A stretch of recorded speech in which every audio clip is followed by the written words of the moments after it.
From Hollywood, it's time now for...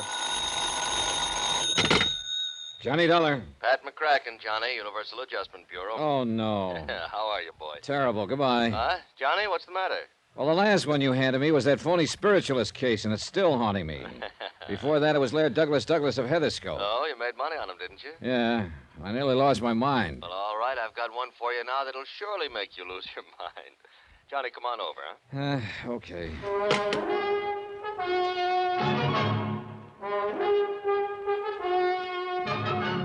Tonight and every weekday night, Bob Bailey in the transcribed adventures of the man with the action-packed expense account, America's fabulous freelance insurance investigator. Yours truly, Johnny Dollar.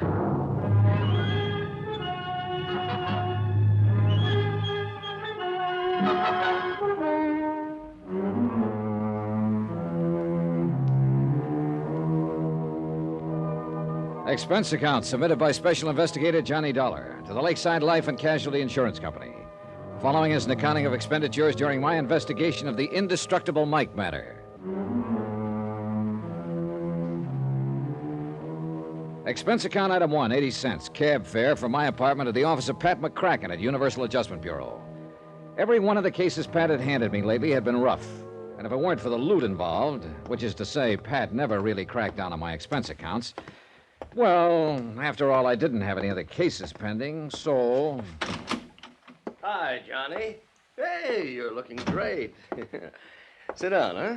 Cigarette? Or would you like a drink? Well, how are you, boy? Okay, Pat, let's have it. This one must really be bad. Why, Johnny, what makes you say a thing like that? You sure you wouldn't like just one little one? No, thanks. Right. Now, come on, let's get to the point. What are you trying to get out of paying off on this time? You want the truth, Johnny? Nothing. Nothing at all. Just a favor for a friend of mine down in New York. Yeah, who? I want you to go down and see Peter Branson. Branson? Any relation to that worrywart Harry Branson of Philly Mutual? Well, his brother. Whoops! Get yourself another boy, Pat. No, Johnny, he's as different from Harry as day is from night. Well, he better be. That literal-minded, stick-in-the-mud Harry nearly drove me crazy on those two cases I handled for him. Pete is different as day is from night, honest. Now, will you see him? Expense account item 2, 21 even, train fare and all the incidentals I could think of, Hartford to New York. Item 3, 55 cents, taxi from Grand Central to Peter Branson's Lakeside Life and Casualty offices at 500 Fifth Avenue, where my worst fears were justified. That is correct, Mr. Dollar. I am not only Harry's brother. Don't tell me. You're his twin. Why, yes. How could you have guessed it? Oh, but now, wait a minute. Did you say you took a taxi for the 3 blocks over from the station? Yep. At least that's what goes on the expense account. Oh, dear, my brother was right. You are expensive, and yet he seems to have the utmost confidence in your abilities. Yeah, but now the amazing way in which you settled that case... Harry, Pete. Yes? What's the case that's bothering you? Isn't that interesting? I don't know yet. Tell me about it. I mean, you're starting to call me Harry because of my twin. Oh, yeah. Better tell me about the case. You know, a great many of our mutual friends... What? Oh, yes, of course. Michael Jeremiah Flynn, a terribly serious matter.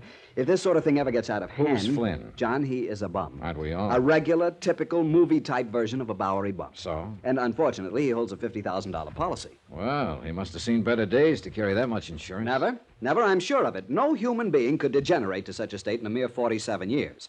And he looks and sounds like 67.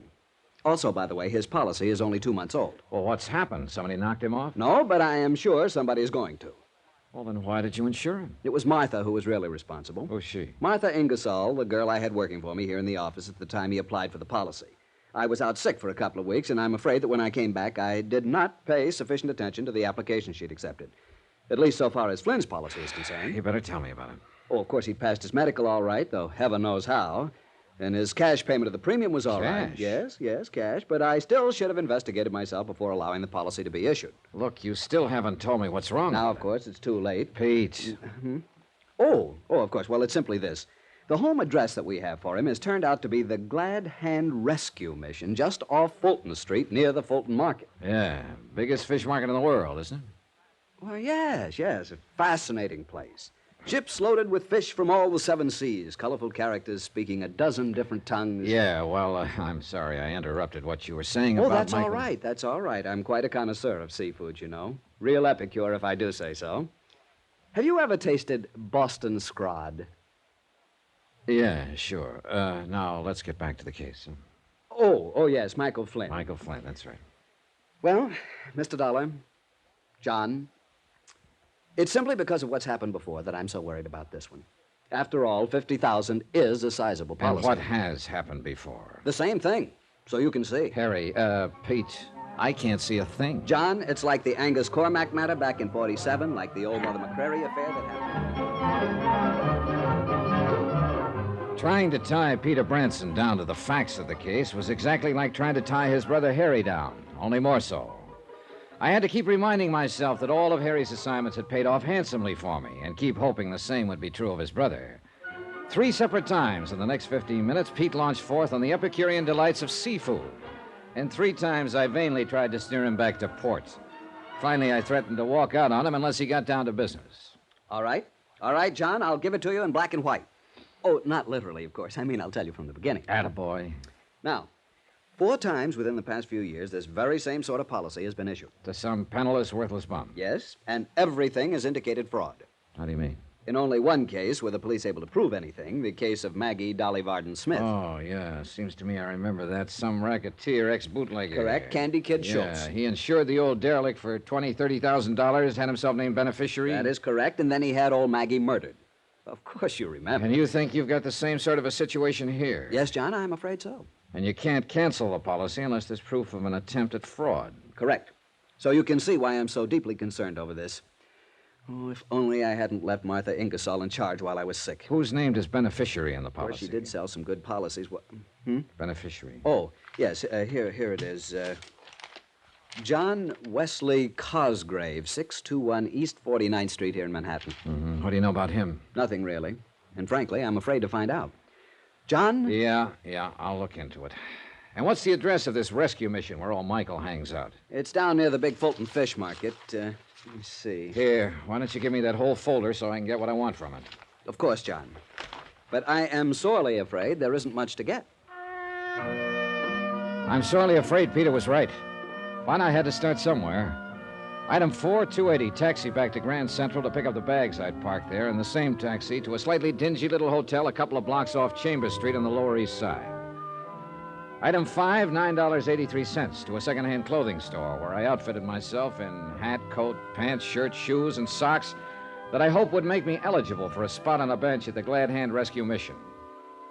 When I finally shuffled into the place, which looked more like a cheap flop house than a mission, I felt somewhat like a kid playing tramp at Halloween. Welcome, brother. Welcome to the mission. I'm Daddy Bill. Hi. The entrance to the soup kitchen is over at the side, you know. Yeah, well, I just want to sit down for a spell, rest my feet. And have you a bed for the night, brother? Oh, who knows? I'll make out. Well, there's always room for one more, you know. Will you be here for our meeting tonight? Well, I don't know. You have an excellent singing voice, I can tell. Are you sure you don't want something to eat, my boy? No, I'm all right. Well, then, just sit and be comfortable and we can talk. I kind of hope maybe I might run into Mike. Mike? Flynn. Oh, yes, of course. Michael lives here. Spends most of his evenings with us, poor fellow. Although I really shouldn't say that. Huh? Say what? Poor fellow. After all, he's also one of our biggest contributors, too, when he's sober. Although where his money comes from, I'll never know. Yeah, well... Although I'm sure it's money honestly gained. Michael's very religious. He's taken the pledge many times, many. Has a lot of money now and then, huh? Yes. He seemed to think he might have a contribution for us when he comes back tonight. But you don't know where he gets it. My boy, I never ask these personal things of the brothers. Now, tell me all about you. You're from out of town, aren't you? I can tell. This was something I hadn't anticipated, and I had to rack my brain to come up with a story that would convince Daddy Bill I was a bum. When I could get a word in edgewise, that is. And the kindly, gabby old biddy proceeded to tell me in minute detail the life history of all of the habitués of his mission. All, that is, except the one I was interested in, Mike Flynn. Maybe he was suspicious of me. Afraid I might be trying to get my hands on some of the money old Mike frequently showed up with. Generous in the extreme, John. That's why I feel I must protect him from some of the people who come in here and might try to take advantage of him. Sure, Daddy, you're right. Responsibility for the care and welfare of the brothers weighs heavily upon me sometimes, but it's a burden I'm glad to bear. Yeah, well, Feed their stomachs and feed their souls. That is my task. You say you think... And as I say, it's a task I'm privileged to assume. After all, whom else have they to lean on? You think Mike will be back here tonight? Yes, John, I'm sure he will. Oh, but listen. The quartet in the, we call it in the music room. Can you hear them? Oh, yeah. Yes, they're getting ready for the meeting tonight. Aren't they wonderful? Beautiful voices. They ain't bad at that. You're sure you won't join them? Oh, no, some other time, huh? Now, when Well, Mike... whatever you say, but if you're going to stay here long, my boy, with that wonderful voice of yours, I can tell. I will insist that you join one of our singing groups. Yeah, about Mike again. Oh, dear, did you hear that? Someone hit a sour note. Poor boys, they just can't get along without my help. You'll just have to excuse me, John, while I go back there and lead for them. I'll come back later. We'll talk.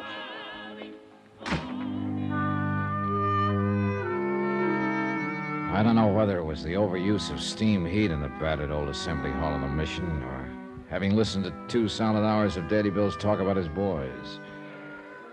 Whatever it was, I was tired. And since I had nothing better to do than wait for Mike Flynn to show up, I stretched out on one of the hard benches and closed my eyes. How long I slept, I haven't the least idea. I'd managed to conjure up a mighty sweet dream, too. Bill! What? Daddy, Bill! What? What? Where's Bill? Oh, there. Oh, hold it, fella. Hey, you've had a couple too many. Yes, I guess I have. Bill! Oh, he's out back working with the quartet now. Come on over here and lie down. Yes, I guess old Michael. Michael Jeremiah Flynn, sir. Mike. And I guess I have had a couple. A couple too many was right, but not of what I'd thought.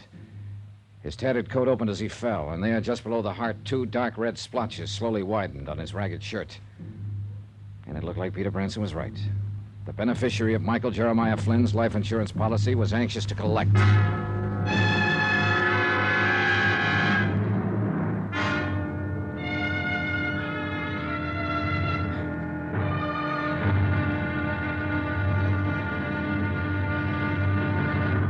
Now, here's our star to tell you about tomorrow's intriguing episode of this week's story. Tomorrow there's proof that life is a very tenacious thing, even in the broken body of a Bowery bum. Join us, won't you? Yours truly, Johnny Dollar.